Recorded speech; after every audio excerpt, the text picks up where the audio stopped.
फानाकार फिल्मों के उदाहरण के रूप में हमने न्यूटन वलय की बात की थी, और न्यूटन वलय किस तरह से बनती है इसके बारे में हम इससे पूर्व के व्याख्यान में डिस्कस कर चुके हैं।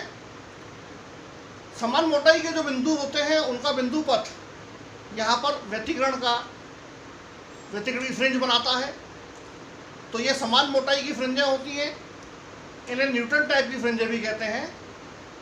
दूसरी समान झुकाव की फ्रिंजें होंगी जिन्हें हेडेंजर टाइप की फ्रिंजें कहते हैं। तो जब आयाम का विभाजन होता है तो फ्रिंजेस दो तरह से बनती हैं, पहले भी हम परिभाषित कर चुके हैं इसे। या तो फिल्म की मोटाई हर जगह पर समान हो तो झुकाव के कारण फ्रिंजें बनेंगी, वो हेडेंजर टाइप की होंगी। ऐसे बिंदु जो समान झुकाव के होंगे, हम आगे देखेंगे माइकलसन व्यतिकरण मापी में इसी तरह की फ्रिंजेस बनती हैं। ये समान मोटाई की फ्रिंजें हैं। फानाकार फिल्मों में हमारी मोटाई परिवर्तित होती है,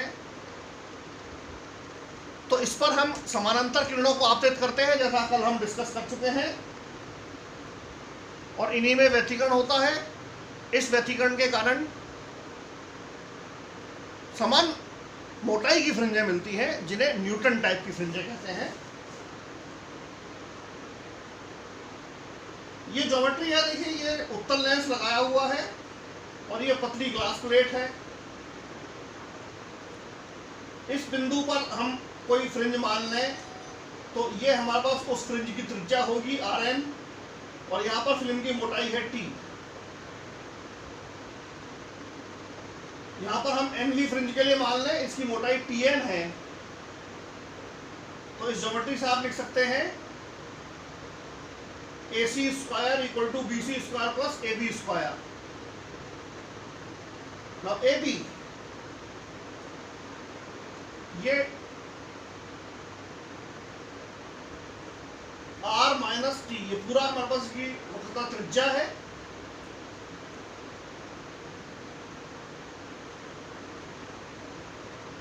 यहां से AB, तो AO ये आपके पास है R, और OB ये हमारे पास है T। तो AB आपके पास हो गया R माइनस T, और BC ये NV फ्रिंज की त्रिज्या है, तो it is Rn square.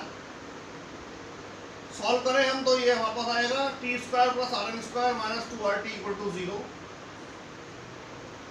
Film की मोटाई बहुत कम है, अल्प है, T स्क्वायर और छोटा हो जाएगा तो उसे हम छोड़ दें, तो हमारे पास आएगा Rn square minus 2RT equal to 0, या Rn स्क्वायर इज 2RT,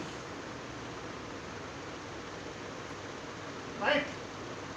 और फिल्म की शर्तों के अनुसार हम लिखते हैं कि पथांतर 2μt अगर cos थीटा प्लस r 0 हो, यानी थीटा प्लस r 0 हो, cos थीटा प्लस r 1 हो, तो हमारे पास सिर्फ 2μt इक्वल टू ये n लैम्डा, ये व्यतिकरण की शर्त है। यहाँ पर विनाशी व्यतिकरण के लिए होगी क्योंकि यहाँ पर स्टोक्स पाथ डिफरेंस आया हुआ है, स्टोक्स का पथांतर आया हुआ है। तो t का ये मान हम यहाँ पर रखें, और 2r ये r जो है ये लेंस की वक्रता त्रिज्या है, ध्यान रखिए। ये फ्रिंज की त्रिज्या है, जो फ्रिंज आप देख रहे हैं Nv फ्रिंज। तो इससे हम Nv काली फ्रिंज के लिए व्यास लिख सकते हैं dn square is 4nr lambda by mu, यहां से, right. n lambda upon 2 mu ये याद है, तो हो जाएगा r लैम्डा अपॉन म्यू।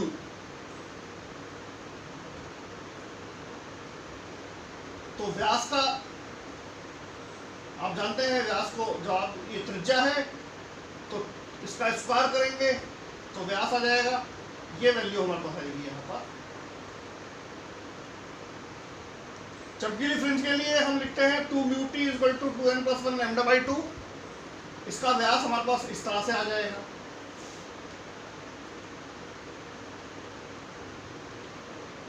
हम फ्रिंज चौड़ाई परिभाषित कर सकते हैं, Nv फ्रिंज में से n प्लस 1वीं फ्रिंज में से n वाली फ्रिंज का डायमीटर हम अंतर निकाल दें, तो ये हमारे पास सॉल्व होने के बाद इस तरह से प्राप्त होता है।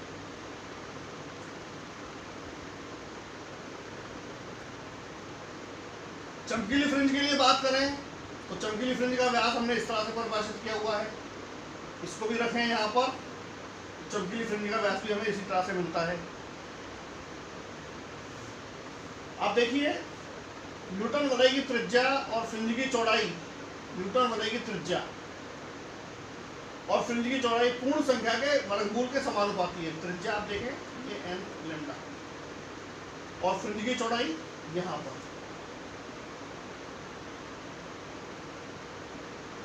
यानी जैसे जैसे n बढ़ेगा फ्रिंज की चौड़ाई तो नियत रहती है, तो जब संख्या बढ़ेगी, ऑर्डर बढ़ेगा, तो फ्रिंजें एक दूसरे के बहुत पास आती जाती हैं। इसलिए जब आप न्यूटन रिंग में 200 या 300 भी फ्रिंज आप देखेंगे तो बहुत बारीक पतली सी दिखाई देती है वो। सफेद प्रकाश के बारे में हम पहले भी डिस्कस कर चुके हैं। सफेद प्रकाश की फ्रिंजेस रंगीन बनती हैं और क्योंकि परावर्तित किरणों के व्यतिकरण में T का मान 0 होने पर काली फ्रिंज मिलती है, इसलिए न्यूटन वलय जो केंद्रीय न्यूटन वलय है वह काली प्राप्त होती है। तो ये इसकी मैथमेटिकल कैलकुलेशन। अगले व्याख्यान में हम न्यूटन रिंग प्रयोग के बारे में बात करेंगे। न्यूटन रिंग से सोडियम प्रकाश की तरंगदैर्घ्य ज्ञात करना, उसके बारे में हम बात करेंगे। धन्यवाद।